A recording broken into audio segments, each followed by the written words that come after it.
ఇచ్చిన కృపకై దేవునికి స్తోత్రం చెల్లిస్తాం.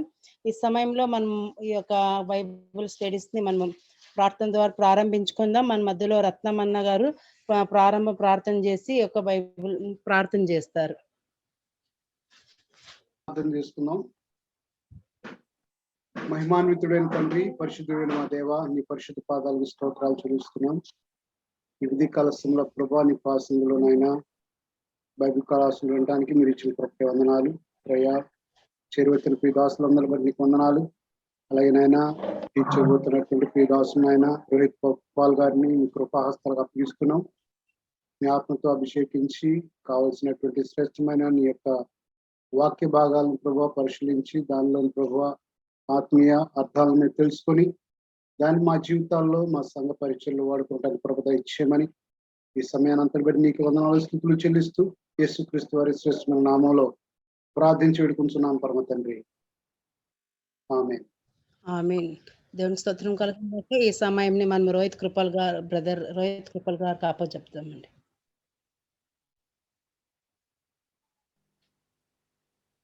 అందరికీ ప్రైజ్ లాడండి. నా మాటలు అందరికి వినపడుతున్నాయని అనుకుంటున్నాను.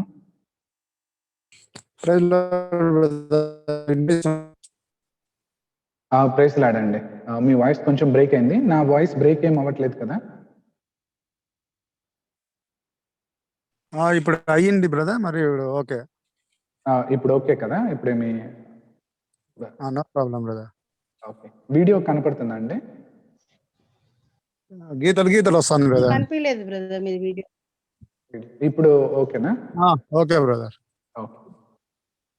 చిన్న మాట ప్రార్థన చేసుకుందాం. ఒకవేళ నా వాయిస్ కనుక బ్రేక్ వస్తే నాకు చెప్పండి కొంచెం. Okay brother. పరిశుద్ధుడైన ప్రేమ కలిగిన తండ్రి, జీవం కలిగిన దేవా, మీకు వందనాలు స్తోత్రాలు నాయనా. గడిచిన వారం నుంచి ప్రభా మమ్మల్ని మీ చల్లని రెక్కల కింద భద్రపరుచుకున్నారు.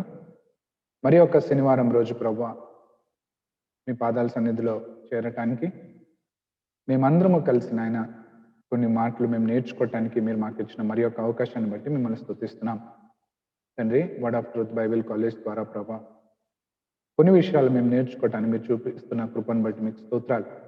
ఈ సమయాన్ని ఇటువంటి బైబిల్ కాలేజ్ని ప్రభా మీరు ఆశీర్వాదకరంగా మార్చుకోమని ప్రార్థన చేస్తున్నాం తండ్రి. మేము ప్రయాసపడితే ప్రభా లోక సంబంధమైన విషయాలు మేము పొందుకోగలుగుతామేమో, కానీ తండ్రి పరలోక సంబంధమైన విషయాలను మేము తెలుసుకోవటానికి ప్రభా మా మానవ శక్తి మాకు సరిపోదు. మీ పరలోకపు జ్ఞానాన్ని మా మీద కుమరించండి తండ్రి. జ్ఞానులకు మీ యొక్క జ్ఞానాన్ని మరుగుపరిచారు కదా, పసివారు వంటి వారికి ప్రభా మీ జ్ఞానాన్ని ఇస్తానని మీరు వాగ్దానం చేశారు కదా ప్రభా. మేము జ్ఞానులం కాదు ప్రభా. మా మట్టుకు మేమైతే మేము ఏ విషయాలు నేర్చుకోలేము. మా యొక్క నిస్సహాయతను మేము మీ ముందు ఒప్పుకుంటున్నాం తండ్రి. మీరు మాతో మాట్లాడండి. ఆశగా మీ వైపు చూస్తున్నప్పుడు ప్రభా మమ్మల్ని తృప్తిపరచండి. మనుష్యుడు రొట్టె వలన కాక దేవుడి నోటి నుండి వచ్చి ప్రతి మాట వలన జీవిస్తాడు అని మీరు చెప్పారు కదా. మీ నుంచి మాటలు మా మీద కుమరించండి. ఆ మాటలు మేము విని మా హృదయంలో భద్రపరుచుకొని వాటికి తగినట్టుగా ప్రభా మేము జీవించడానికి సహాయం చేయండి. మేమే కాక అనేక మంది ప్రభా ఈ మాటల ద్వారా బలపరచులాగున ప్రభా మమ్మల్ని కూడా మీరు వ్యక్తిగతంగా ప్రతి ఒక్కరిని వాడుకోమని ప్రార్థన చేస్తా ఉన్నాం. వచ్చిన వారందరిని బట్టి మిమ్మల్ని స్తుతిస్తున్నాం. ఇంకా ఎవరైతే ప్రభా జాయిన్ అవ్వబోతున్నారో వారు కూడా త్వరగా రావడానికి మీరు సహాయం చేయండి. ఎటువంటి టెక్నికల్ ప్రాబ్లమ్స్ రాకుండా ఆడియోలో కానీ వీడియోలో కానీ ఎటువంటి ఇబ్బంది రాకుండా ప్రభా మమ్మల్ని అందరినీ మీ కృపకళాస్థాల్లో భద్రపరుచుకొని ఆది నుంచి అంతం వరకు మీరే అధ్యక్షత వహించి నడిపించమని మా ప్రభును రక్షకుడైన యేసుక్రీస్తు నామమున ప్రార్థిస్తున్నాం తండ్రి. ఆమేన్. ఆమేన్. ఆమేన్. ఈ రోజు నుంచి మనం ఫండమెంటల్స్ ఆఫ్ థియాలజీ అన్నటువంటి టాపిక్ ని మనం స్టార్ట్ చేసుకుందాం. ఈ పాయింట్స్ మీరు రాసుకోండి. ఫండమెంటల్స్ ఆఫ్ థియాలజీలో మనం ఈ కోర్సులో ముఖ్యంగా ఈ విషయాలు మనం నేర్చుకోబోతున్నాం. కంప్లీట్ ఎంటైర్ కోర్సులో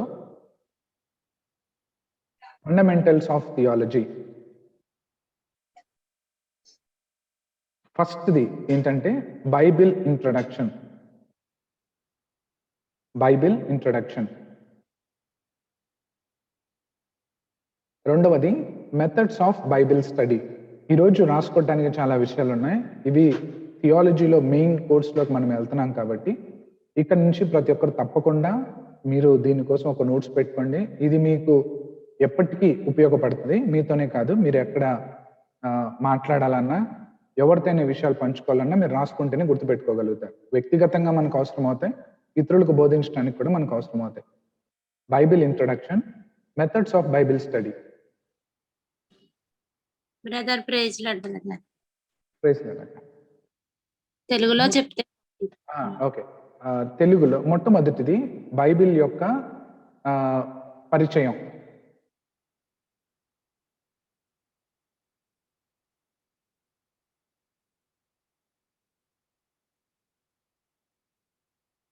బైబిల్ యొక్క పరిచయం. రెండోది బైబిల్ అధ్యయనం చేయటంలో ఉన్న పద్ధతులు.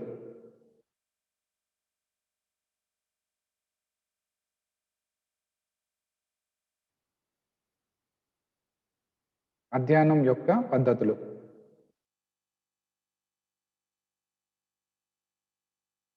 టైపాలజీ అంటే టైపాలజీ, TIPOLOGY. టైపాలజీ అంటే ఒక విషయాన్ని ఇంకొక విషయంతో పోల్చి చదువుకోవటం, పోలికలతో ఉన్నటువంటి అధ్యయనం అనుకోవచ్చు. ఉదాహరణకు చెప్తాను, మీకు అర్థమయ్యే భాషలో మీరు కూడా రాసుకోండి. పాత నిబంధనలో అబ్రహాము కొత్త నిబంధనలో ఎవరికి సాదృశ్యం? పాత నిబంధనలో ఇశ్రాయేలీయులు ఐగుప్తు నుంచి కానానుకు ఆ మార్గం గుండా వెళ్తారు కదా, అది కొత్త నిబంధనలో దేనికి సాదృశ్యం? ఇలా ఒకదాన్ని ఇంకొక దానితో పోల్చుకొని చదువుకోవటం, లేదా జరిగిన సంఘటనని దేనికి సాదృశ్యంగా మనం నేర్చుకుంటాం అన్న విషయం.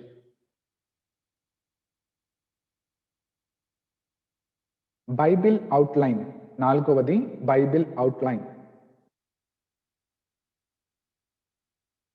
అంటే పరిశుద్ధ లేఖనాల యొక్క రూపురేఖలు. అంటే ఎలాగా పరిశుద్ధ లేఖనాలను అన్నిటినీ ఒక రూపంలో లేదా ఒక పద్ధతిలో మనం పెట్టుకోవాలి అంటే ఎలా చేస్తాం ఈజీగా గుర్తుపెట్టుకోవటానికి.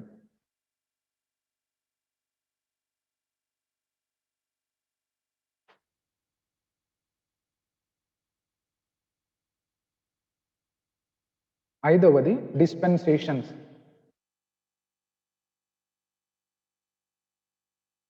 డిస్పెన్సేషన్స్ అంటే తెలుగులో కాలము. పరిశుద్ధ లేఖనాల్లో చాలా కాలాలు ఉంటాయి కదా. ఆది కాలం అంటే ఏంటి, అనాది కాలం అంటే ఏంటి, డిస్పెన్సేషన్ ఆఫ్ ఇన్నోసెన్స్. ఇన్నోసెన్స్ అంటే అమాయకత్వం ఉన్న కాలం ఏంటి, రాజుల కాలం అంటే ఏంటి, ఇలాంటి కాలాలన్నీ చదువుకోవటం. పరిశుద్ధ లేఖనాల్లో ఉన్న కాలములు. ఆరవది కవెనెంట్స్ అంటే ఒడంబడికలు. నిబంధన అని కూడా అంటాం, నిబంధన లేదా ఒడంబడిక. ఏడవది చర్చ్ హిస్టరీ, సంఘ చరిత్ర. ఏడవది సంఘ చరిత్ర. ఎనిమిదవది పర్సనల్ శాంటిఫికేషన్. ఏడవది చెప్పండి బ్రదర్. సంఘ చరిత్ర. ఏంటి బ్రదర్? సంఘ చరిత్ర అక్క.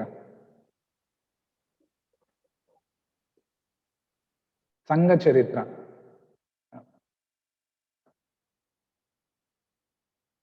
ఎనిమిదవది పర్సనల్ శాంటిఫికేషన్.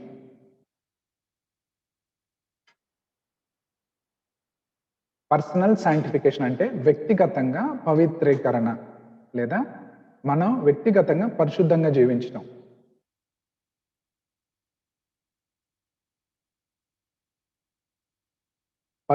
ఇంకా కరెక్ట్గా చెప్పాలంటే పరిశుద్ధ జీవితం.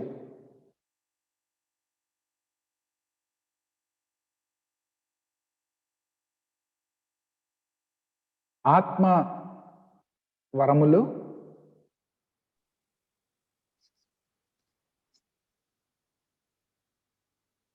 ఆత్మ గిఫ్ట్స్ అండ్ మినిస్ట్రీస్. ఆత్మ వరములు మరియు పరిచర్యలు.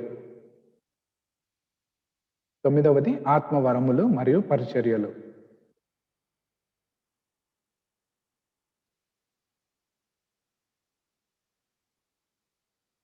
10వది ఆత్మ విషయంలో ఐక్యత, పరిశుద్ధాత్మ విషయంలో ఐక్యత.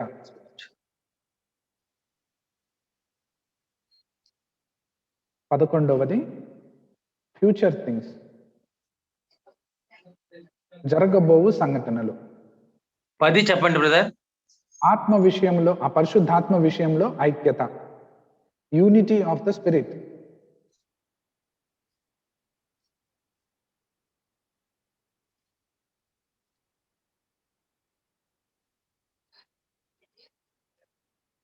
Future things. 11వది ఫ్యూచర్ థింగ్స్, జరగబోవు సంఘటనలు.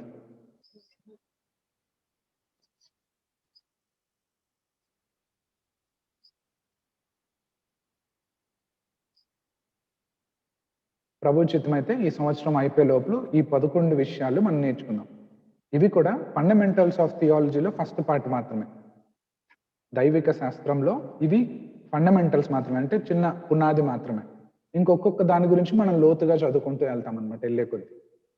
ఉదాహరణకు ఫండమెంటల్స్ ఆఫ్ థియాలజీ 2లో ఏముంటుందంటే దేవుని యొక్క త్రిత్వత్వం గురించి, ట్రినిటీ గురించి, దాని తర్వాత పరిశుద్ధ లేఖనాల్ని అర్థం చేసుకోవటంలో మనల్ని మనం ప్రావీణ్యం ఎలా చేసుకోవాలి, పరిశుద్ధ లేఖనంలో ఉన్నటువంటి ఆ పరిశుద్ధ లేఖనాలు అన్ని ఉన్న ఒక పద్ధతిలో ఉన్న బ్యూటీని ఎలా అర్థం చేసుకుంటాం, నూతన నిబంధన సర్వే, తర్వాత పరిశుద్ధ లేఖనాల్లో ఉన్న సంఖ్యలకు ఉన్న ప్రాముఖ్యత ఏమిటి, పరిశుద్ధ లేఖనాలలో క్రీస్తు కేంద్రీకృతంగా ఉన్న క్రీస్తు కేంద్రీకృతంగా పరిశుద్ధ లేఖనాలని ఎలా అర్థం చేసుకోవాలి, పరిశుద్ధ లేఖనాల్ని ప్రాక్టికల్గా మనము ఎలా అన్వయించుకోవాలి, క్రీస్తు శాస్త్రం, దేవుడి యొక్క మాటకి లేదా పరిశుద్ధ లేఖనాలకి ఎనిమి ఎవరు, శత్రువు ఏంటి, సంఘం అంటే ఏంటి, తర్వాత ఆత్మ ఇచ్చే వరాలు ఏంటి, ఒక్కొక్క వరం గురించి ఎలా మనం అర్థం చేసుకోవాలి,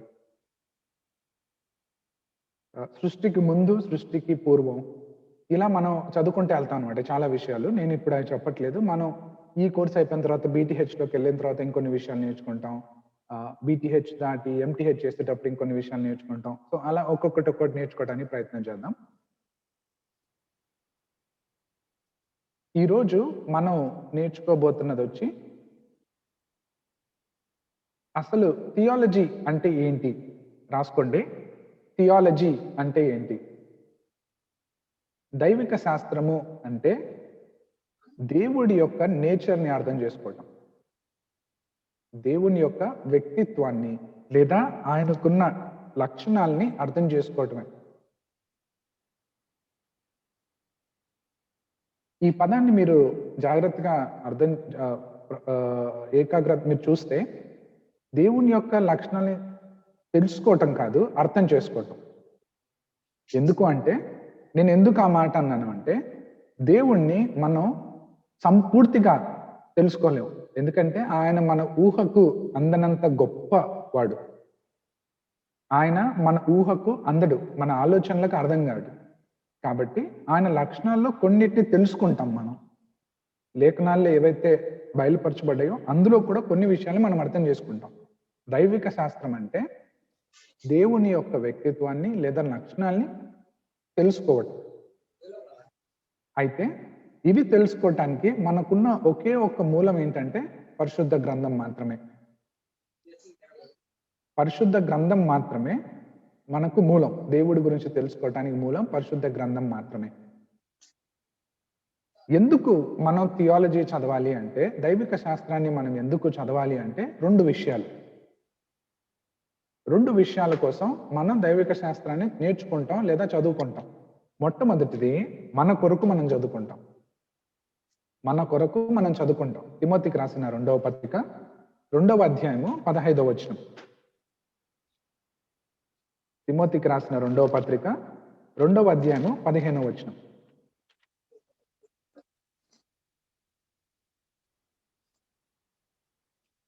పోయినసారి కూడా మనం ఈ మాట చదువుకున్నాం.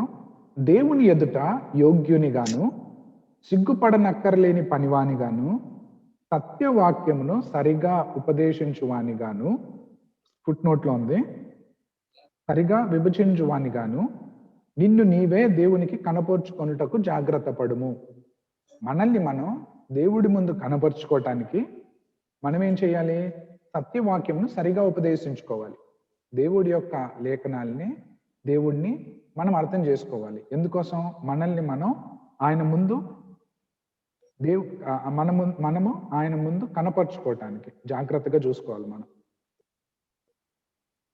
రెండవ విషయం, ఇతరులకు బోధించడానికి. మనం ఎందుకు థియాలజీ చదువుతామంటే, మొట్టమొదటిది మన కొరకు మనం ఆయన ముందు కనపరుచుకోవటానికి చదువుతాం, ఆయన గురించి తెలుసుకుంటాం. రెండవది ఇతరులకు బోధించడానికి. అదే పత్రికలో, తిమోతికి రాసిన 2వ పత్రిక 2వ అధ్యాయము 2వ వచనం, నీవు అనేక సాక్షుల ఎదుట నా వలన వినిన సంగతులను ఇతరులకును బోధించుటకు. అండర్లైన్ చేసుకోండి, ఇతరులకును బోధించుటకు. పౌలు దగ్గర తిమోతి ఎందుకు నేర్చుకున్నాడు? నీవు అనేక సాక్షుల ఎదుట వినిన సంగతులను ఇతరులకు బోధించుటకు. మొట్టమొదటిది మనల్ని మనం కనపరుచుకోవటానికి, రెండవది ఇతరులను బోధించడానికి మనం లేఖనాలని మనం చదువుకుంటాం.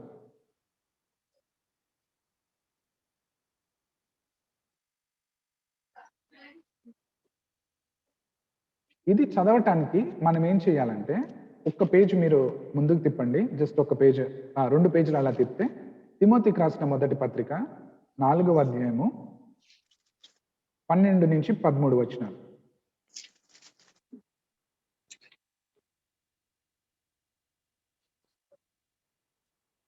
తిమోతికి రాసిన మొదటి పత్రిక 4వ అధ్యాయము 12, 13 వచనాలు. యవ్వనమును బట్టి ఎవడునూ నిన్ను తృణీకరింపనీయకుము గాని, మాటలోను ప్రవర్తనలోను ప్రేమలోను విశ్వాసములోను పవిత్రతలోను విశ్వాసులకు మాదిరిగా ఉండుము. నేను వచ్చు వరకు, పౌలు వచ్చేంత వరకు తిమోతిని ఏం చేయమంటున్నాడు? చదువుట యందును, హెచ్చరించుట యందును, బోధించుట యందును జాగ్రత్తగా ఉండుము.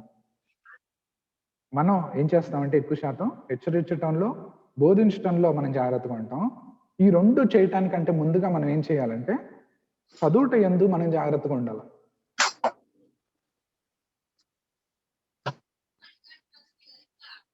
కొరింథీయులకు రాసిన మొదటి పత్రిక 7వ అధ్యాయము 29వ వచనం. కొరింథీయులకు రాసిన మొదటి పత్రిక 7వ అధ్యాయము 29వ వచనం.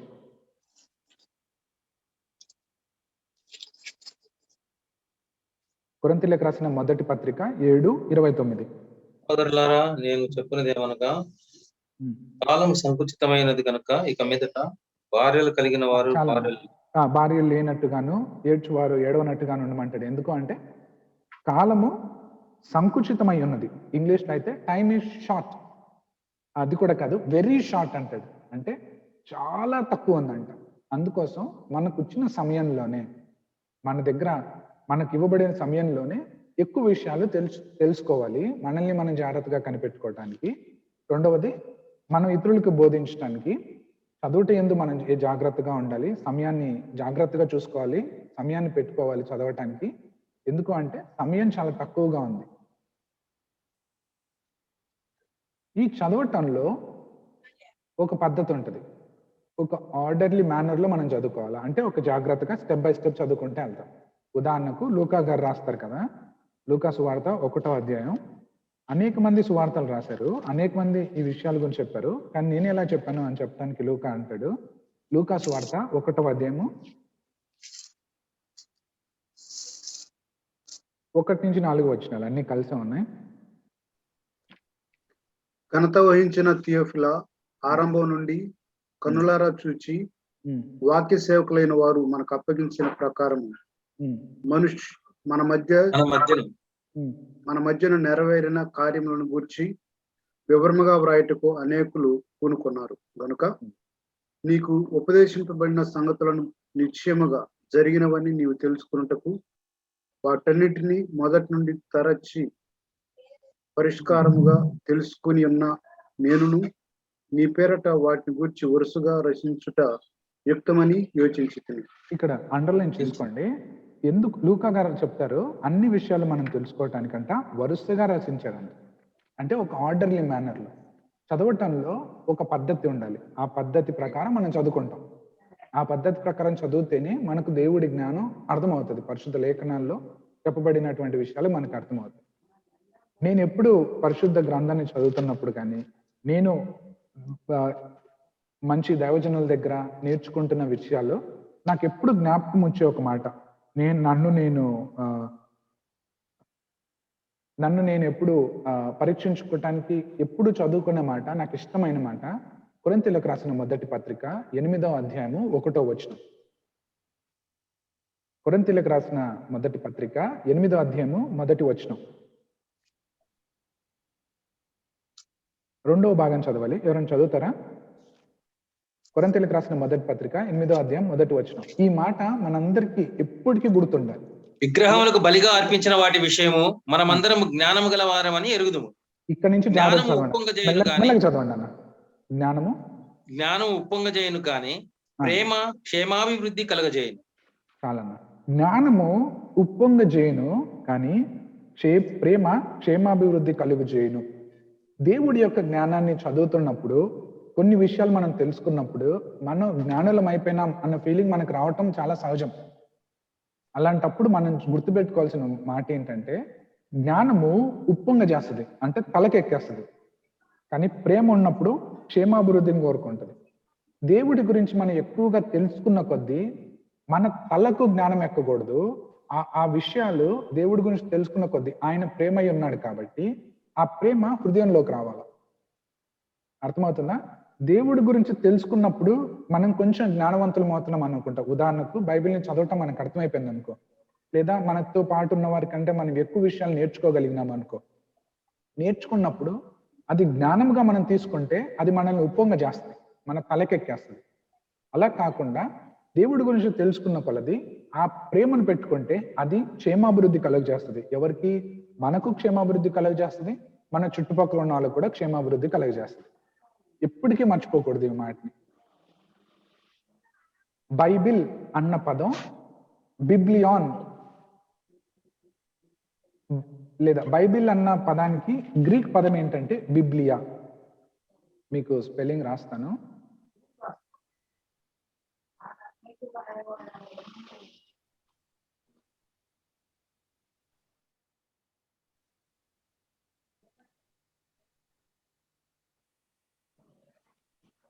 బైబిల్కి గ్రీక్ పదం ఏంటంటే బిబ్లియా. బిబ్లియా అన్నది ఏకవచనం. దాని బహువచనం ఏంటంటే బిబ్లియాన్.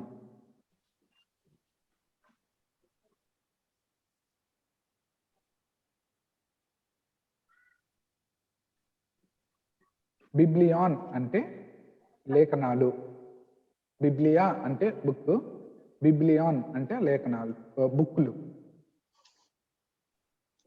పరిశుద్ధ గ్రంథం it's a collection of books.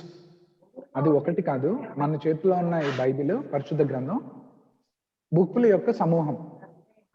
ఈ బైబిల్ని 40 మంది ఆథర్లు వేరే వేరే కాలంలో, వేరే సంస్కృతులలో, వేరే పరిస్థితులలో రాశారు. 40 మంది రచయితలు వేరే వేరే కాలాలలో జీవించారు, వేరే సంస్కృతులలో వాళ్ళు ఉండేవారు, వాళ్ళకున్న పరిస్థితులు వేరు, వాళ్ళకి ఎదురైన సంఘటనలు వేరు. అయినా కూడా పరిశుద్ధ గ్రంథంలో ఉన్నటువంటి వర్తమానం ఒకటే.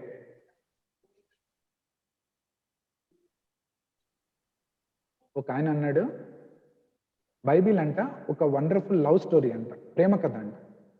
ఏంటి ఆ ప్రేమ కథ అంటే, ఒక తండ్రి తన కుమారుడికి ఒక పెండ్లి కుమార్తెను సిద్ధపరచడం, అంతంకి వచ్చినప్పుడు ఆ పెండ్లి కుమారుడు ఆ తండ్రి వాళ్ళ కుమారుడికి ఆ పెండ్లి కుమార్తెని ఇచ్చి పెళ్లి చేయటం. బైబిల్లో ఉన్న మాటకు అర్థం ఏంటంటే ఒక మంచి ప్రేమ కథ అంట. తండ్రి తన కుమారుడికి పెండ్లి కుమార్తెను సిద్ధపరచడం, చివరిలో వాళ్ళిద్దరికీ వివాహం జరగడం. మనకు తెలిసిందే పరిశుద్ధ గ్రంథంలో 2 ఉన్నాయి. ఒకటి పాత నిబంధన, రెండోది కొత్త నిబంధన. పాత నిబంధన వచ్చి యూదుల యొక్క పరిశుద్ధ లేఖనాలు, యూదుల గ్రంథం. అది పాత నిబంధన యూదుల గ్రంథం, జూయిష్ బైబిల్ అని అంటారు. యూదుల బైబిల్ అని కూడా అనొచ్చు. పాత నిబంధన యూదుల బైబిల్ కూడా అంటాం. పాత నిబంధనలో చెప్పబడినవి ఏంటంటే సృష్టించేయటం, తర్వాత మనుషులు పడిపోవటం, పాపంలో పడిపోవటం.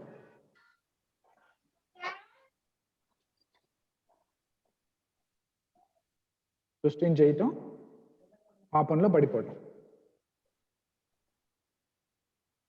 ఎక్కడి వరకు పాత నిబంధన రాయబడిందంటే 430 క్రీస్తు పూర్వం 430 వరకు పరిశుద్ధ లేఖనాలు కవర్ చేశారు.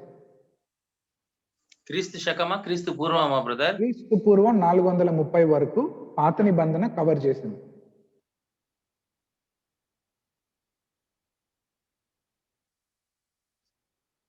క్రీస్తు పూర్వం 430 వరకు.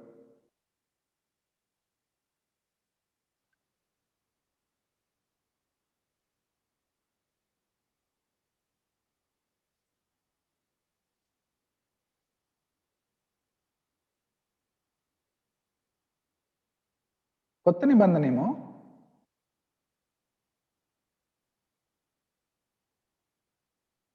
కొత్త నిబంధనలో 4 సువార్తలు, అపోస్తుల కార్యాలు, తర్వాత పత్రికలు ఉన్నాయి.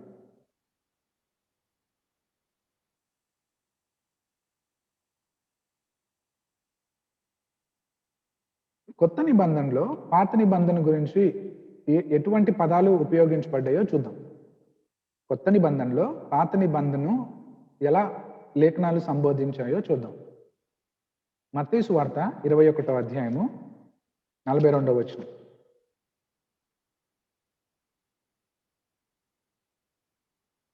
మత్తయి 21:42. మత్తయి 21:42. చదవాలా? చదవండి. మరి యేసు వారిని చూచి, ఇల్లు కట్టువారు నిషేధించిన రాయి మూలకు తలరాయి ఆయన, ఇది ప్రభువు వల్లనే కలిగెను, ఇది మన కన్నులకు ఆశ్చర్యము అను మాట మీరు లేఖనములలో ఎన్నడను చదవలేదా? ఇక్కడ అండర్లైన్ చేసుకోవాల్సింది ఏంటంటే లేఖనములు. పాత నిబంధనని కొత్త నిబంధనలో లేఖనములు అని పరిశుద్ధ గ్రంథం సంబోధిస్తుంది. అపోస్తుల కార్యాలు 8వ అధ్యాయము 32వ వచనం. అపోస్తుల కార్యాలు 8:32.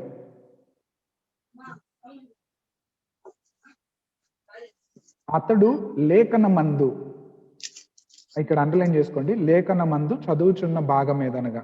లేఖనము, లేఖనములు కాదు, లేఖనము ఒకటి సింగులర్.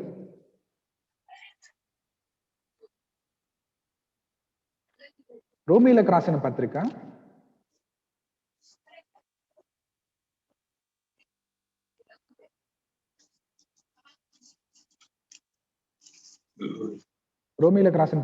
1వ అధ్యాయము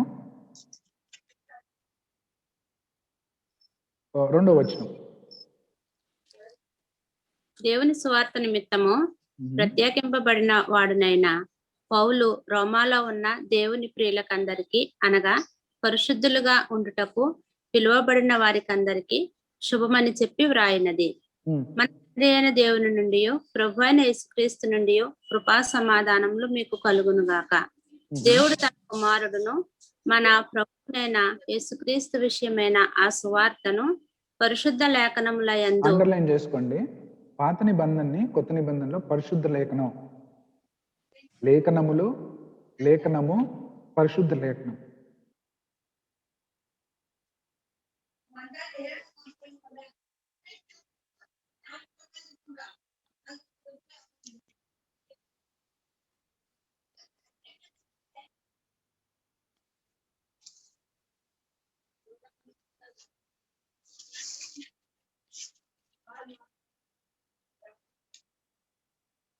ఇందాక మనం చూసాం కదా, ఇందాక మనం అనుకున్నాం కదా, పాత నిబంధన యూదుల యొక్క లేఖనాలు అని, కొత్త నిబంధన క్రైస్తవుల యొక్క లేఖనాలు.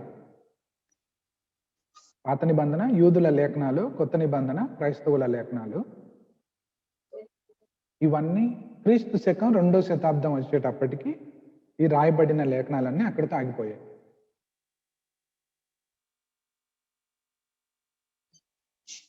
క్రీస్తు శకం 2వ సంవత్సరం వరకు, క్రీస్తు శకం 200 సంవత్సరం, 2nd సెంచురీ, 2వ దశాబ్దం లేదా 200 సంవత్సరం వరకు.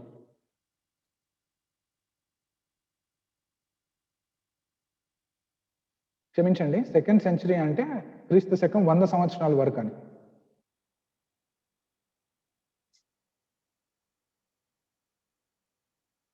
వంద సంవత్సరాల లోపు రాయబడ్డాయా బ్రదర్? అవును.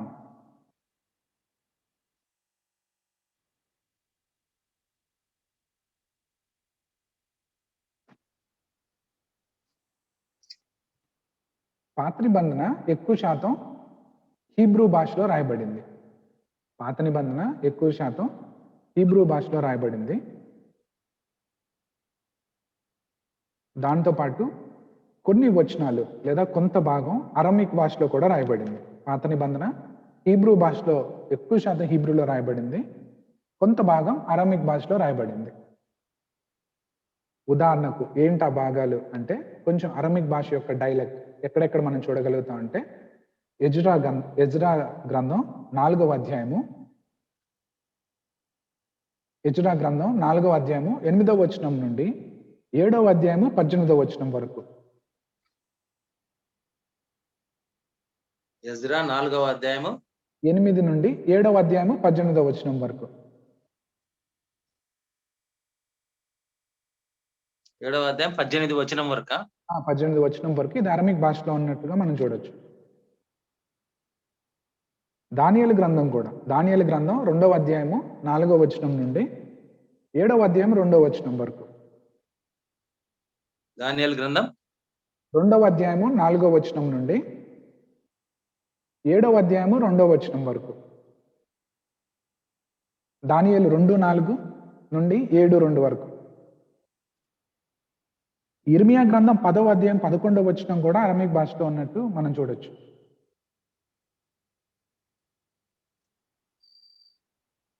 ఇర్మియా గ్రంథం 10వ అధ్యాయం, ఆ వచనం, ఎందుకంటే నేను చదువుతున్న బైబిల్ వచ్చి ESV బైబిల్ అంటారు, ఇంగ్లీష్ స్టాండర్డ్ వర్షన్.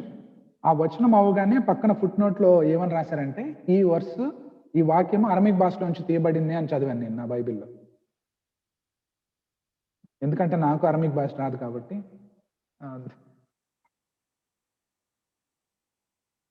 కానీ కొత్త నిబంధన మాత్రం అంతా గ్రీక్ లో రాయబడింది. గ్రీక్ భాషలో కొత్త నిబంధన అంతా గ్రీక్ భాషలో రాయబడింది.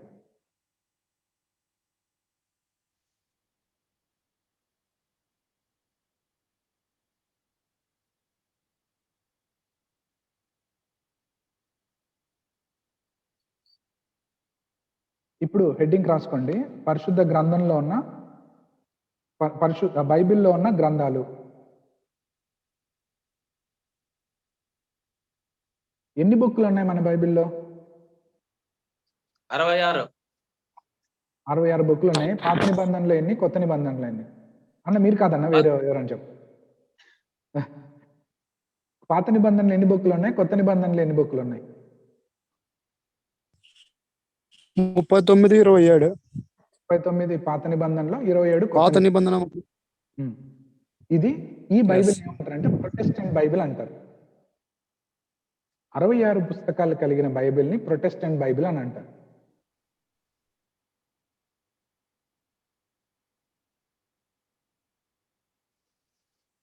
ఏం బైబిల్ బ్రదర్? Protestant Bible. మనం అందరం పాత నిబంధనదా కొత్త నిబంధన?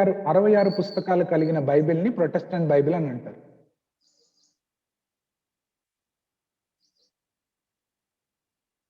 అయితే గ్రీకు భాష మాట్లాడుతున్న యూదులు ఉన్న కాలంలో వారు ఈ 66 బుక్కులే కాక ఇంకొక 15 పుస్తకాల్ని కూడా పరిశుద్ధ లేఖనాలుగా వారు పరిగణించేవారు. గ్రీకు భాష మాట్లాడే యూదులు ఈ 66 పుస్తకాలే కాక ఇంకొక 15 పుస్తకాలను కూడా పరిశుద్ధ లేఖనాలుగా వారు భావించేవారు.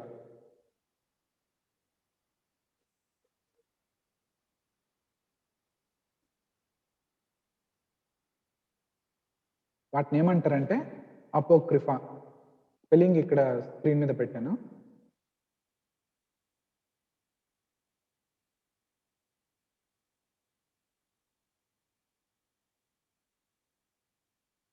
అరవై 66 పుస్తకాలే కాక ఇంకొక 15 పుస్తకాలను కూడా వారు లేఖనాలుగా పరిగణించేవారు. ఆ 15 పుస్తకాలకి వారు ఇచ్చిన పేరు అపోక్రిఫా. APPPOCRYPHA.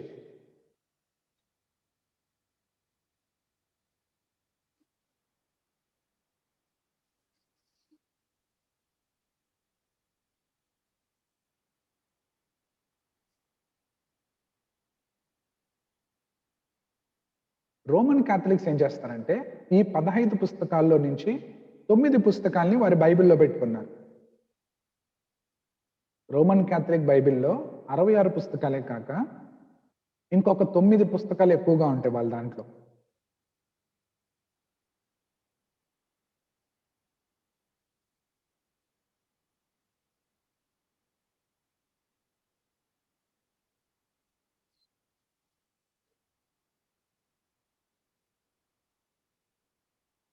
మీరు రాసుకోవచ్చు, స్క్రీన్ మీద పెట్టాను చూడండి.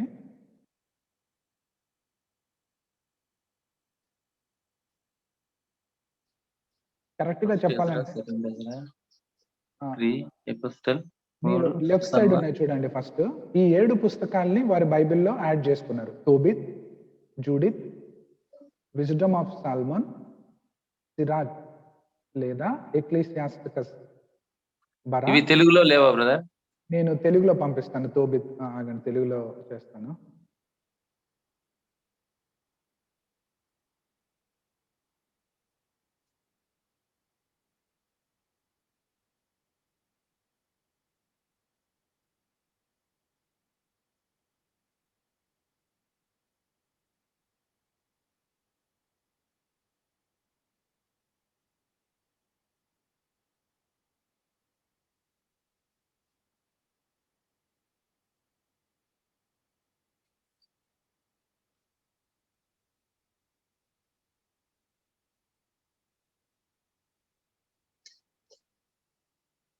ఈ 7 పుస్తకాలు కూడా రోమన్ క్యాథలిక్ బైబిల్లో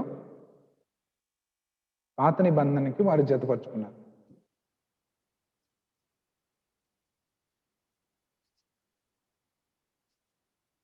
కనపడుతుందండి అందరికీ?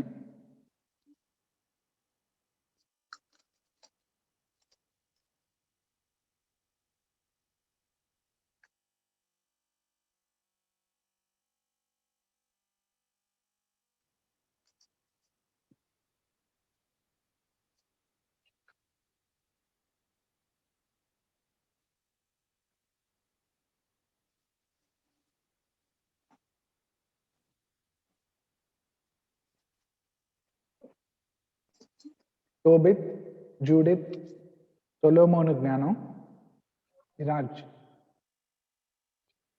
బరూచ్, మకాబీస్ యొక్క మొదటి గ్రంథం, మకాబీస్ యొక్క రెండవ గ్రంథం. ఈ 7 పుస్తకాలే కాకుండా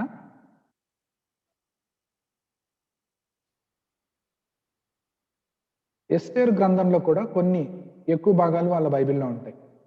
మనకి ఎస్తేరు గ్రంథంలో 4 అధ్యాయాలే కదా. అవే కాకుండా ఈ 7 పుస్తకాలు కాకుండా ఎస్తేరు గ్రంథంలో కూడా కొన్ని అడిషన్స్ మనం చూస్తాం. దానియేలు గ్రంథంలో కూడా ప్రేయర్ ఆఫ్ అజరియా అని ఒక భాగాన్ని వారు యాడ్ చేసుకున్నారు దానియేలు గ్రంథానికి. అలాగే సాంగ్ ఆఫ్ 3 యంగ్ మెన్, ముగ్గురు యవనస్తులు పాడినటువంటి పాట అని అజరియా చేసిన ప్రార్థన, ముగ్గురు యవనస్తులు పాడిన పాట అని చెప్పి ఇంక 2 భాగాల్ని దానియేలు గ్రంథానికి వారు కలుపుకున్నారు రోమన్ క్యాథలిక్స్. ఎస్తేరు గ్రంథంలో కొన్ని భాగాలు యాడ్ చేసుకున్నారు, దానియేలు గ్రంథంలో కూడా కొన్ని భాగాలు యాడ్ చేసుకున్నారు.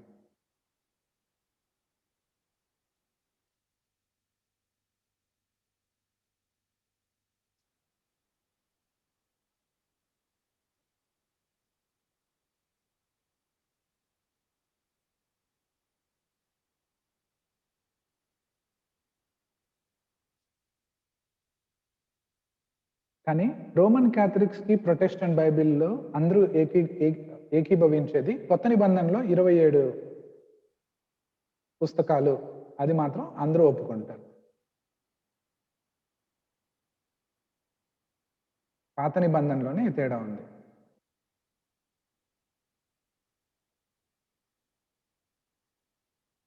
హీబ్రూ బైబిల్ ముగ్గురు యవ్వనస్తుల పాట అది దానియేలు గ్రంథంలో ఉందా బ్రదర్? అది దానియేలు గ్రంథంలో రోమన్ క్యాథలిక్స్ బైబిల్లో ఉంటదన్న.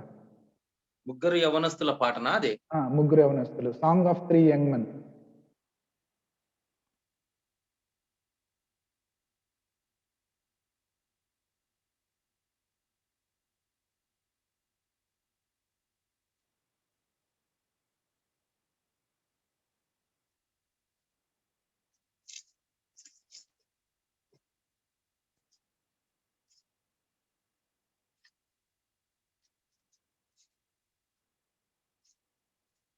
అయితే హీబ్రూ బైబిల్లో 24 బుక్లే ఉంటాయి. హీబ్రూ బైబిల్లో 24 బుక్లే ఉంటాయి. మన బైబిల్కి వచ్చినప్పుడు హీబ్రూ బైబిల్, ఎందుకంటే హీబ్రూస్ వాళ్ళు వాడే బైబిల్ ఓన్లీ పాత నిబంధనది కదా. ఆ పాత నిబంధనలో ఉన్న 24 పుస్తకాలని మనము 39 పుస్తకాలుగా విభజించుకున్నాం. బుక్కులు సేమే, వాళ్ళ దగ్గర ఉన్న 24 పుస్తకాలని సేమ్ కంటెంట్ ని మనం 39 బుక్కులుగా విభజించుకున్నాం. ఉదాహరణకు చెప్తాను. మొదటి సమూయేలు గ్రంథం, రెండో సమూయేలు గ్రంథం అన్నట్టు హీబ్రూలు లేదా యూదులు వాడుతున్న బైబిల్లో వాళ్ళకున్న లేఖనాలలో 2 బుక్కులుగా ఉండవు, ఒకటే బుక్ ఉంటుంది సమూయేలు గ్రంథం. మనకు మొదటి రాజులు, రెండో రాజులు అని ఉంది కదా, వాళ్ళకి అలా ఉండదు. మొదటి రాజులు, రెండో రాజులు అని విభజించి ఉండదు, ఒకటే ఉంటుంది.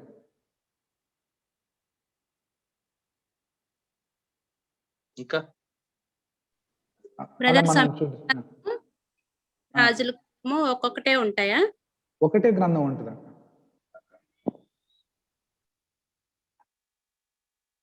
కానీ రోమన్ క్యాథలిక్స్ ఎందుకు కొన్ని పుస్తకాలను ఎక్కువగా వాడుకున్నారు అంటే, ఈ మాటని మీరు రాసుకోండి, సెప్టజెంట్. ఏం బ్రదర్? సెప్టజెంట్. నెఫ్టిజెంటా? మీకు ఇది చెప్తాను. సెప్టువజెంట్. సెప్టువజెంట్.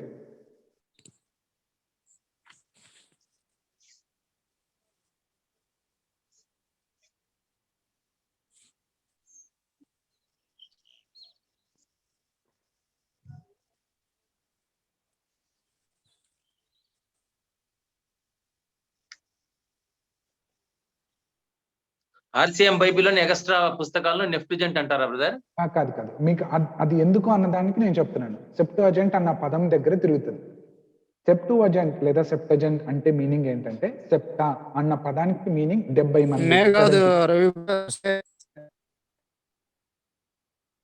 అన్న. మళ్ళీ చెప్పండి అన్న, మీ వాయిస్ బ్రేక్ అయింది. అదే బ్రదర్ జేమ్స్ రవికుమార్ బ్రదర్ నే అని పలుకుతున్నాడు, నే కాదు సే. సెప్టుజెంట్. సెప్టువజెంట్ యాక్చువల్ గా వీటిని ఏమంటారు అంటే అన్న, ఇంగ్లీష్ లో ప్రాపర్ నౌన్స్ ని మనం కొంచెం అటు ఇటు పలికినా కూడా ఏం కాదు. సే ఎస్ సెప్టువా, సెప్ట్ అంటే 7, సెప్టువా, సెప్టువజెంట్ ఆర్ సెప్టజెంట్ 70 అన్నమాట. దాని లిటరల్ మీనింగ్ ఏంటంటే 70.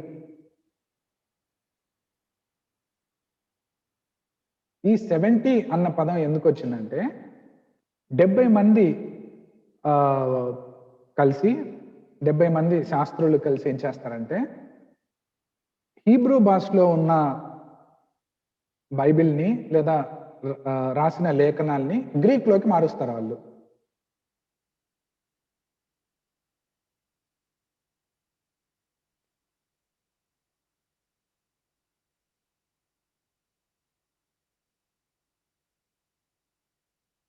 వీళ్ళు ఏం చేశారంటే,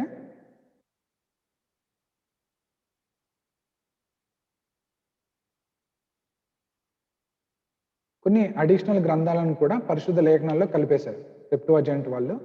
కొన్ని రోమన్ క్యాథలిక్స్ లో ఉన్న బుక్కుల్ని కూడా పరిశుద్ధ లేఖనాల్లోకి కలిపేశారనమాట. అందుకు రోమన్ క్యాథలిక్స్, వీటి మీద ఆధారపడే రోమన్ క్యాథలిక్స్ అవి కూడా పరిశుద్ధ లేఖనాలు అని వాళ్ళు అంగీకరిస్తారు, మనం అంగీకరించాం.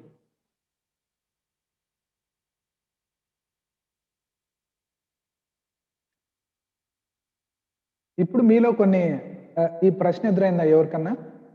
అసలు ఏ బుక్ని మనం ఎందుకు అంగీకరించాలి, ఎందుకు అంగీకరించకూడదు? అంతే కదా, వాళ్ళు అంగీకరించట్లేదు, మనం అంగీకరిస్తున్నాం అంటే దేన్ని బేస్ చేసుకుని వాళ్ళు అంగీకరించట్లేదు, దేన్ని బేస్ చేసుకొని మనం అంగీకరిస్తున్నాం అని.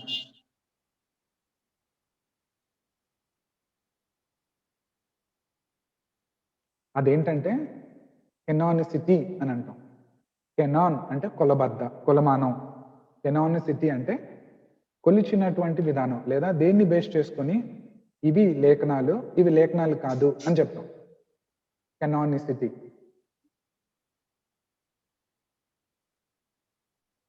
కెనాన్ అంటే కొలమానం. ఏం బ్రదర్ కెనాన్ సిటీ అంటే? కెనానిసిటీ అంటే కొలమానం. కెనాన్ కాలగతుల కాలగతులు కాదన్న. కెనాన్ అంటే కొలవటం, మెజర్మెంట్. కెనాన్ సిటీ అంటే ఎలా కొలుస్తాను, కొలబద్ద కొలబద్ద ఇస్ అది నౌన్ అవుతుంది. కెనాన్ సిటీ అన్నది ఒక పని, కొలిచినటువంటి విధానం, అలా అనుకోవచ్చు. కొలమానం లేదా కొలటానికి ఉపయోగించే విధానం.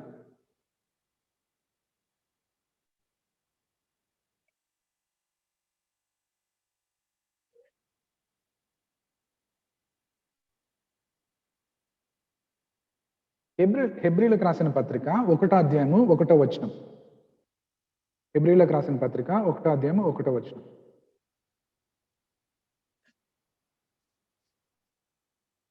పూర్వకాలమందు నానా సమయంలోను నానా విధములుగాను ప్రవక్తల ద్వారా మన పితరులతో మాట్లాడిన దేవుడు. ఇక్కడ ఈ మొట్టమొదటి రెఫరెన్స్ ఏంటంటే పాత నిబంధనకు ప్రవక్తల ద్వారా మన పితరులతో మాట్లాడిన దేవుడు. ప్రవక్తల ద్వారా చెప్పబడినవి లేఖనాలుగా మనం పరిగణిస్తాం.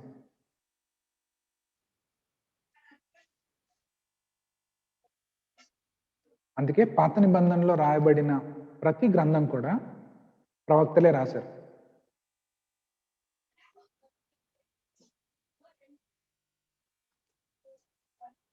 ప్రవక్త అన్నది ఒక టైటిల్. దేవుడి నుంచి వర్తమానం అందుకున్న వారందరినీ కూడా ప్రవక్తలుగా మనం పరిగణించవచ్చు.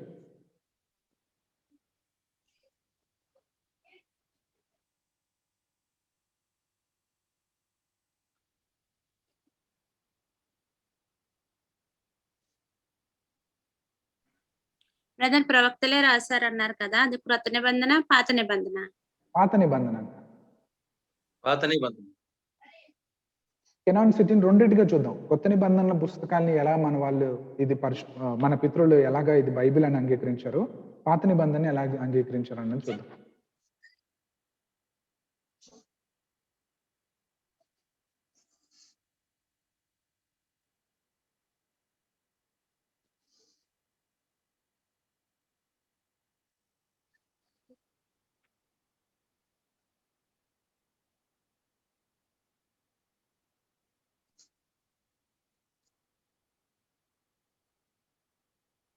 దీనికి రెండు రకాల వాళ్ళు ఎందుకు అంగీకరించారో చెప్పలేదు. ఆర్సీఎం వాళ్ళు ఏం చేశారంటే ప్రవక్తలుగా చెప్పబడని వారు రాసినవి కూడా వారు పరిశుద్ధ లేఖనాల్లో కలుపుకున్నారు, మొట్టమొదటిది. రెండవది డార్క్ పీరియడ్ అని అంటారు, డార్క్ ఏజ్ అని అంటారు అనమాట. మౌన సంవత్సరాలు కరెక్ట్.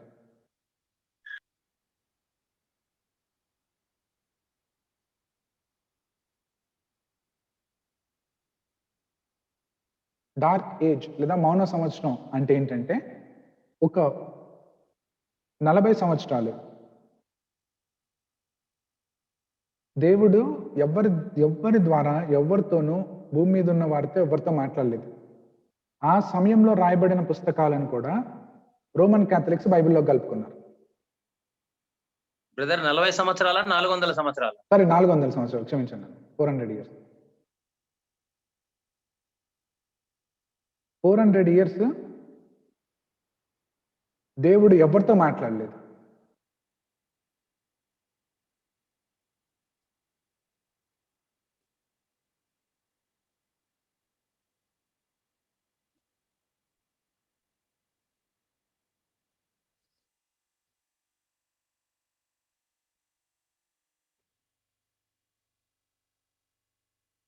ఇక్కడ ఇశ్రాయేలీయులతో దేవుడు మాట్లాడుతున్నప్పుడు 2 ప్రాక్టికల్ టెస్ట్, 2 కెనానిసిటీ, 2 కొలమానాలు ఉంచారు వాళ్ళ ముందు.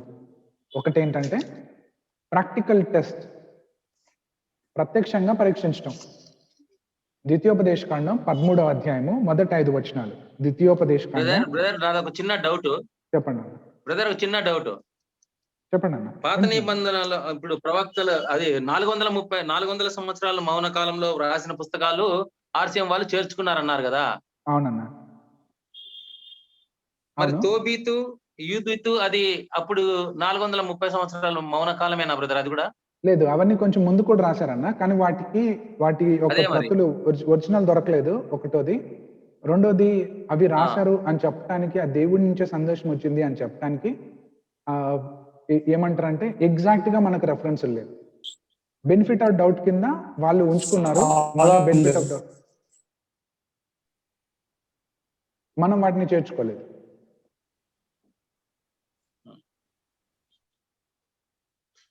అందుకు రెండు కులమానాలు చూద్దాం మనం పరిశుద్ధ గ్రంథంలోంచి. మొట్టమొదటిది ప్రాక్టికల్ టెస్ట్ లేదా ప్రత్యక్షంగా పరీక్షించడం. ద్వితీయోపదేశకాండం 13వ అధ్యాయము మొదటి 5 వచనాలు. 13వ అధ్యాయము ద్వితీయోపదేశకాండం 13వ అధ్యాయము మొదటి 5 వచనాలు.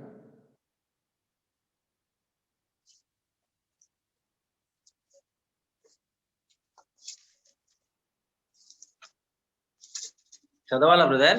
చదవండి అన్న.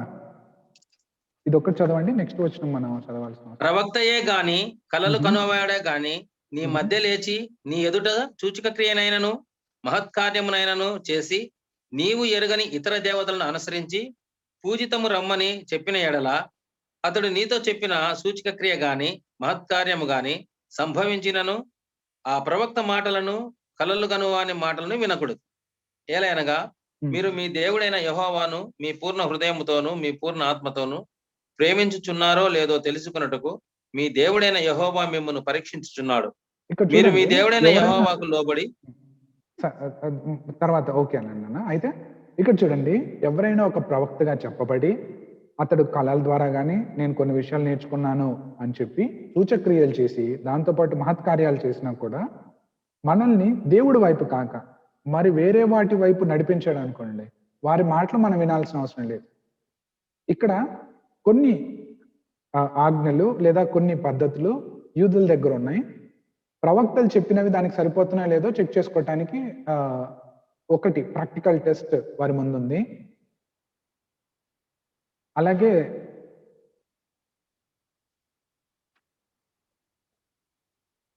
మొట్టమొదటిది అది ప్రాక్టికల్ టెస్ట్. రెండవది యెహోషువ గ్రంథం 1వ అధ్యాయము 7-8 వచనాలు. యెహోషువ గ్రంథం 1వ అధ్యాయము 7-8 వచనాలు.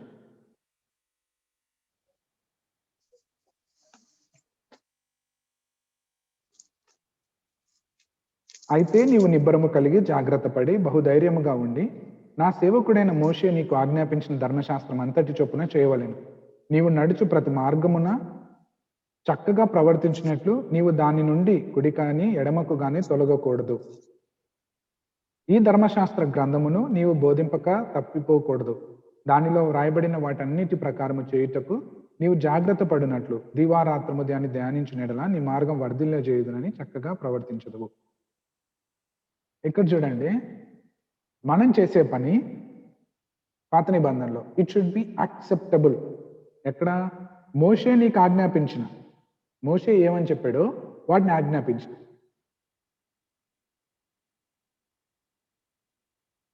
ఒకటి ప్రాక్టికల్ గా వారు టెస్ట్ చేసుకోవటం, రెండవది ఫెయిత్ఫుల్ పీపుల్ చెప్పి ఇది మీరు చేయండి అని చెప్పినవి.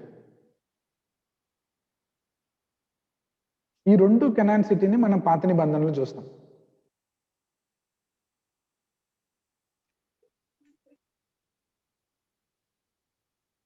కొత్త నిబంధన రాసినప్పుడు ఎలా చూస్తామంటే, కొత్త నిబంధన కెనానిసిటీని మనం ఎలా చూస్తామంటే, ఒక గ్రంథకర్తని లేదా ఒక అపోస్తుల్ని, ఒక గ్రంథకర్తని ఇంకొక గ్రంథకర్త వారిని అడ్మిట్ చేయటం. ఉదాహరణకు చూడండి, పౌలు రాసిన పత్రికల్ని పేతురు అడ్మిట్ చేస్తాడు.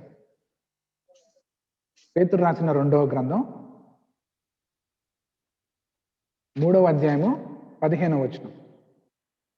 పేతురు రాసిన రెండవ పత్రిక 3వ అధ్యాయము 15వ వచనం. మరియు మన ప్రభు యొక్క దీర్ఘశాంతము రక్షణార్థమైన దాని ఎంచుకొనుడి. అలాగు మన ప్రియ సహోదరుడైన పౌలు కూడా తనకు అనుగ్రహింపబడిన జ్ఞానము చొప్పున మీకు రాసి ఉన్నాడు. ఇక్కడ చూడండి, పౌలు రాశారు అని పేతురు ఒప్పుకున్నాడు. ఇప్పుడు పేతురుని ఎందుకు నమ్మాలి అంటే, నేను కొన్ని ఉదాహరణ చెప్తున్నాను, ఇలాంటి చాలా మనం చూడొచ్చు. యూదా రాసిన పత్రిక 17వ వచనం.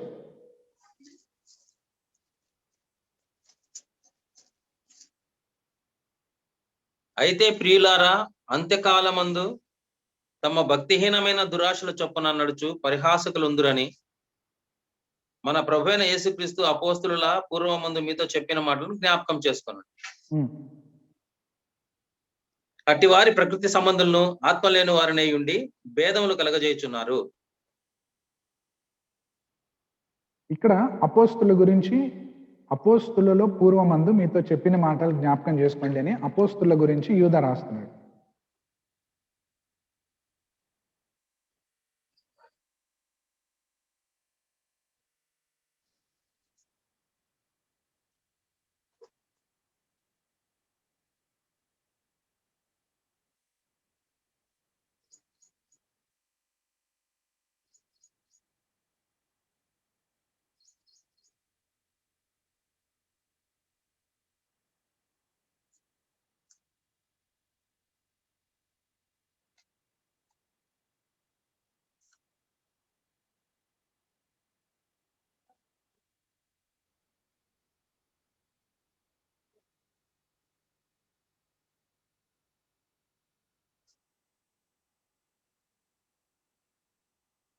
ఇలా మనం చూస్తే చాలా చూడొచ్చు. పౌలు కూడా తన యొక్క అథారిటీని, తన యొక్క అపోస్తలత్వాన్ని తనకు కూడా చెప్పుకుంటాడు. కొరింథీయులకు రాసిన మొదటి పత్రిక 9వ అధ్యాయము 1వ వచనం.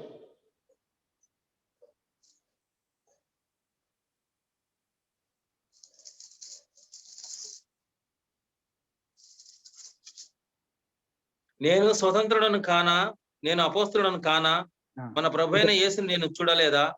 ప్రభునందు నా పనికి ఫలము మీరు కారా? నేను అపోస్తులను కానా అని అడుగుతున్నాడు. కొరింథీయులకు రాసిన 2వ పత్రిక 12వ అధ్యాయము 11-12 వచనాలు కూడా. ఎన్నో అధ్యాయం బ్రదర్? కొరింథీయులకు రాసిన 2వ పత్రిక 12వ అధ్యాయము 11-12 వచనాలు. నేను అవివేకినైతిని, మీరే నన్ను బలవంతం చేసితిరి. నేను మీ చేత మెప్పు పొందవలసిన వాడను. ఎలా అనగా, నేను ఏమాత్రపు వాడను కాకపోయినను మిక్కిలి శ్రేష్ఠుడైన ఈ అపోస్తుల కంటే నేను ఏ విషయంలోనూ తక్కువ వాడను కాను. ఇంకొకటి, తను రాసిన పత్రికలు కూడా అంగీకరించాలి అని చెప్పి పౌలు కొరింథీయులకు రాసిన మొదటి పత్రిక 14:37 కూడా చెప్తాడు. 1 Corinthians 14:37, 14:37. తెస్సలోనియలకు రాసిన రెండవ పత్రిక 3:14 కూడా. తెస్సలోనిక మొదటి పత్రిక రెండవ పత్రిక 3:14.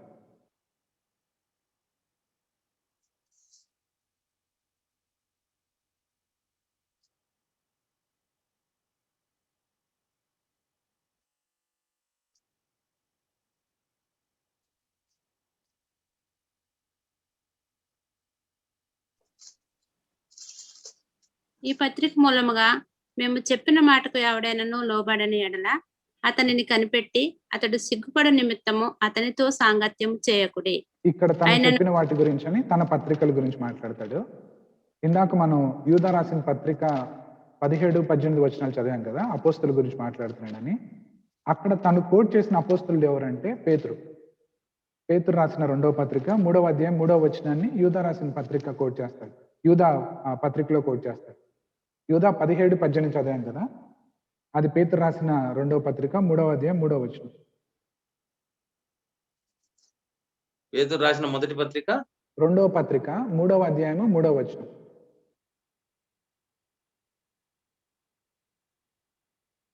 అక్కడ యూదా అంటాడు అపోస్తుల ద్వారా దేవుడు పలికించాడు అని అంటాడు కదా. అది పేతురు చెప్పిన మాటను కోట్ చేస్తే అక్కడ రాస్తాడు. 3వ అధ్యాయము 3వ వచనం, 2వ పేతురు 3:3. ఇలా కొత్త నిబంధనలు మనం చూస్తే ఇంకా చాలా విషయాలు మనం చదవచ్చు. ఎలాగా అపోస్తులకు వచ్చిన ప్రత్యక్షతల గురించి మనం చూడొచ్చు. ఉదాహరణకు యోహాను సువార్త 14వ అధ్యాయం 26వ వచనం కానీ, 16వ అధ్యాయం 13వ వచనం కానీ,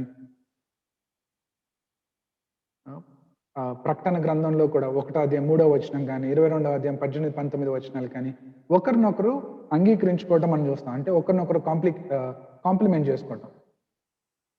యోహానుని పేతురు, పేతుర్ని పౌలుని పేతురు, యూదా పేతుర్ని, ఇలా మనం ఒకరి గ్రంథాల్లో ఇంకొకరిని చూస్తాం అన్నమాట. ఉదాహరణకు మత్తయి గారి గురించి మార్క్స్ వార్తలో రాయబడింది, లూకా గారి గురించి పౌలు రాస్తాడు, పౌలు గురించి అపోస్తుల కార్యాల్లో రాయబడింది, యోహాను గురించి అపోస్తుల కార్యాల్లో రాయబడింది, పేతురు చేసిన పనుల గురించి గలతీల పత్రికలో పౌలు రాస్తాడు. సో ఇలా ఒకరినొకరు కాంప్లిమెంట్ చేసుకున్న విషయాలను బట్టి మనం పరిశుద్ధ లేఖనాలు ఇవి మనం అంగీకరించవచ్చు అని చెప్పి కొత్త నిబంధన యొక్క కెనానిసిటీని దాన్ని అలా కొలమానం చేసుకుని ఆ బుక్కుల్ని అంగీకరించారు అన్నమాట.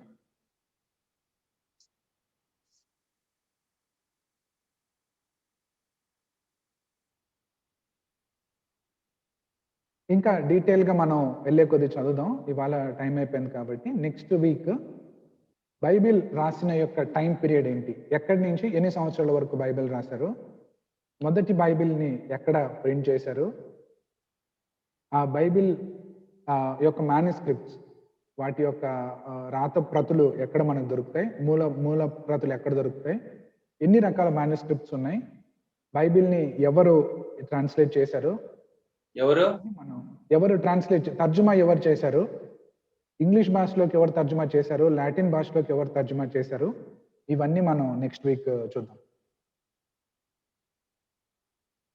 ఎవరన్నా ఏదైనా అడగాలనుకుంటే అడగచ్చు, లేదా చెప్పాలనుకున్నా.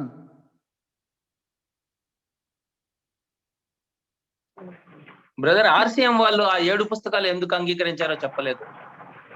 ఎందుకు అంగీకరించారంటే వారు సెప్టాజెంట్స్ ని కోట్ చేస్తారు కాబట్టి. సెప్టాజెంట్స్ ఈ పుస్తకాలని కూడా పరిశుద్ధ లేఖనాల లాగా వారు అంగీకరించారు. అందుకు ఆర్సీఎం వారు కూడా వాటిని అలాగే ఉంచుకున్నారు అన్నమాట. ప్రొటెస్టెంట్ ఎందుకు అంగీకరించలేదు బ్రదర్? ఎందుకంటే ప్రవక్తలు రాయలేదనా?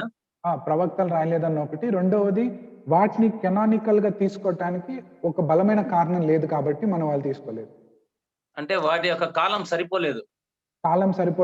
అవి రాసిన వారు వారే రాశారని చెప్పడానికి ఆధారాలు లేవు. ఇంకోటి ఏంటంటే మనకు ఉదాహరణ చెప్తానన్న, 1940s లో మనకు మృత సముద్రం దగ్గర కొన్ని వ్రాత ప్రతులు దొరికాయి. అవి ఎస్తేరు గ్రంథం యాజ్ ఇట్ ఈస్ ఎలా ఉందో అలాగే ఉంది. మనం ఇప్పుడు చదువుతున్న ఎస్తేరు గ్రంథం ఎలా ఉందో కొన్ని వేల సంవత్సరాల క్రితం రాయబడిన ప్రతులు దొరికి వాటిని మనం డేటెడ్ చేసుకొని కంపేర్ చేసుకుంటే మన దగ్గర ఉన్న ఎస్తేరు గ్రంథం ఆ గ్రంథం ఒకటేలాగుంది. ఇలా చెప్పుకోవటానికి మూలం లేదా రాత ప్రతులు మనకు దొరకలేదు అన్నమాట. వాటికి అలా చాలా కారణాలు ఉన్నాయి. ఎస్తేరు గ్రంథంలో ఎన్ని అధ్యాయాలు కలిపారు బ్రదర్ వాళ్ళు? వారు కొన్ని ఒక్క నిమిషం అన్న చెప్తాను. కొంత ప్యాసేజ్ వాళ్ళు కలుపుకున్నారు.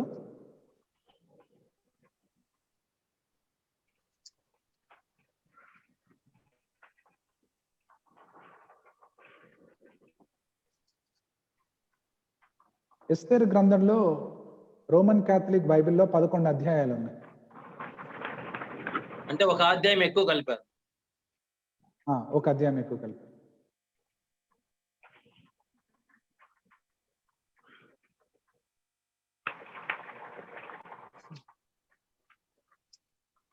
బ్రదర్ అన్న చెప్పు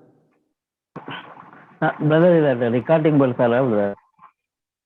లాస్ట్ వీక్ పెట్టలేదు బ్రదర్. లాస్ట్ వీక్ ది పెట్టలేదు. ఇది పెట్టండి. షూర్. ఇక్కడ మాకు టెక్నికల్ ప్రాబ్లం వచ్చి సగం క్లాస్ వెళ్ళిపోయింది బ్రదర్. Last connect అయినాము. ఈ రెండు లాస్ట్ వీక్ ది ఈ వీక్ ది రెండు ఇప్పుడు పెడదాం. Okay, thank you brother. Brother, నా మాట ఏంటంటే పాత నిబంధన లైన్ గా పాత నిబంధన చెప్పండి బ్రదర్.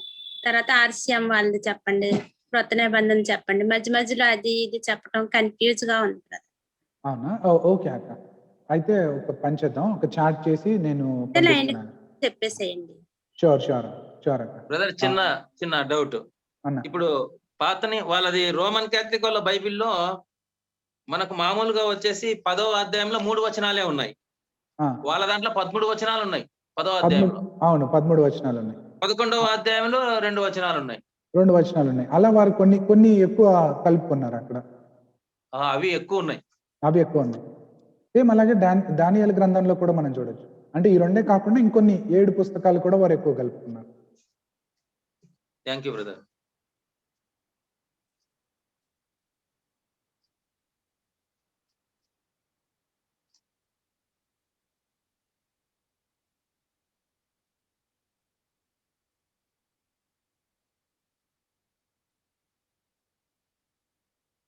అపోక్రిఫా అంటే ఏం బ్రదర్? ఈ 15 అప్రమాణిక గ్రంథాలనా బ్రదర్? ఏమన్నా? అపోక్రిఫా అంటే ఏమిటి? ఈ అడిషనల్ బుక్స్ అన్నిటిని అపోక్రిఫా అని అంటారన్న. ఈ 15 పుస్తకాలని తెలుగులో అప్రమాణిక గ్రంథాలని వాడారు. అప్రమాణిక గ్రంథాలు అంటారు. అవును, ప్రామాణిక కాని గ్రంథాలు, అప్రమాణిక గ్రంథాలు. ఇవే కాకుండా ఇంకా చాలా ఉన్నాయి పుస్తకాలు. లాస్ట్ బుక్స్ ఆఫ్ బైబిల్ అని కూడా అంటారు. అంటే పోయిన గ్రంథాలు. ఉదాహరణకు బుక్ ఆఫ్ ఈనాక్ అని ఒకటి అంటారు. లేదా బుక్ ఆఫ్ ఈనాక్ అంటే హానోక్ రాసిన గ్రంథం అని, యూదా రాసిన సువార్త అని, తోమా రాసిన సువార్త అని, ఇలాంటి చాలా బుక్లు ఉన్నాయి. వాటన్నిటి లాస్ట్ బుక్స్ ఆఫ్ బైబిల్ అని అంటారు. కొరింథీయులకు రాసిన పత్రిక 3వ పత్రిక కూడా కనిపించలేదంట కదా బ్రదర్? ఇలాంటివన్నీ అంటారు, కానీ వాటివన్నీ మన బైబిల్లోకి తీసుకో.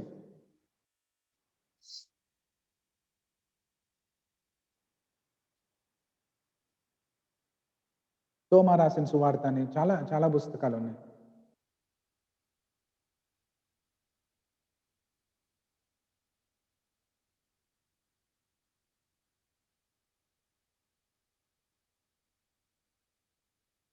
గాస్పల్ ఆఫ్ నికోదేమ్ ఒకటి, ఎపిస్టిల్ ఆఫ్ పాల్, లవదోకియులకు పౌల్ రాసిన పత్రికని, ఇలాంటి చాలా చాలా ఉన్నాయన్న. వాటన్నిటిని మనం తీసుకోమన్నమాట. అవన్నీ జస్ట్ అందరూ అలా చెప్తారు తప్ప చాలా మంది వాటిని అంగీకరించడానికి ఏ శాఖ కూడా అంగీకరించదు. కానీ ఆ బుక్కులు కూడా ఉన్నాయని చాలా మంది నమ్ముతారు.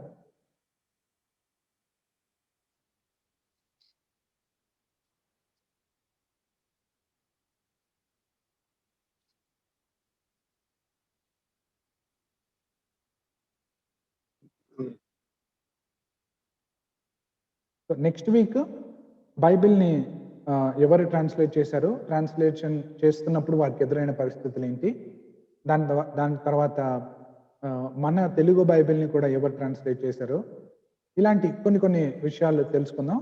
దాని తర్వాత మనం బైబిల్ని అధ్యయనం చేసే పద్ధతులు దగ్గరికి వెళ్దాం. బ్రదర్ చిన్న డౌట్ అడగచ్చా? చెప్పండి అన్న. 24 పుస్తకాలు అన్నారు, 2 మాత్రమే అడిషనల్ గా చెప్పారు. మొదటి రాజు సమయాలు, రెండవ సమయాలు కలిపి ఒక సమయాలు ఒక పుస్తకము. మొదటి రాజులు, రెండవ రాజులు 2 పుస్తకాలు అయినాయి. ఇంకా కొన్ని పుస్తకాలు తక్కువ కావాలి కదా? చెప్తాను.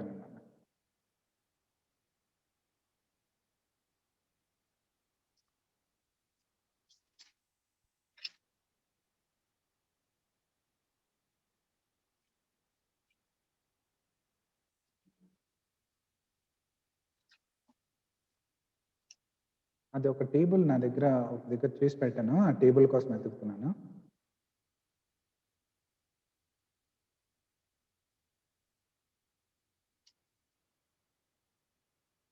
నేను ఆ టేబుల్ గ్రూప్ లో పంపిస్తాను అండి. ఒక 10 minutes నేను వెతికేసిన తర్వాత నేను అది గ్రూప్ లో పంపిస్తాను. దెన్ మీకు ఏ పుస్తకాన్ని కలిపేసి ఎలా చేశారన్నది తెలిసిపోద్ది. ఈజీగా. ఓకే. కనపడట్లేదు, నేను చూసి పంపిస్తాను. నేను క్లాస్ అయిపోయిన తర్వాత వెతికి పంపిస్తాను. ఓకే.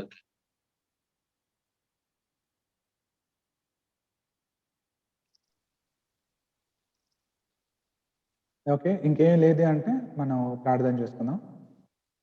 లూకా అన్న జాయిన్ అయినట్టున్నారు కదా?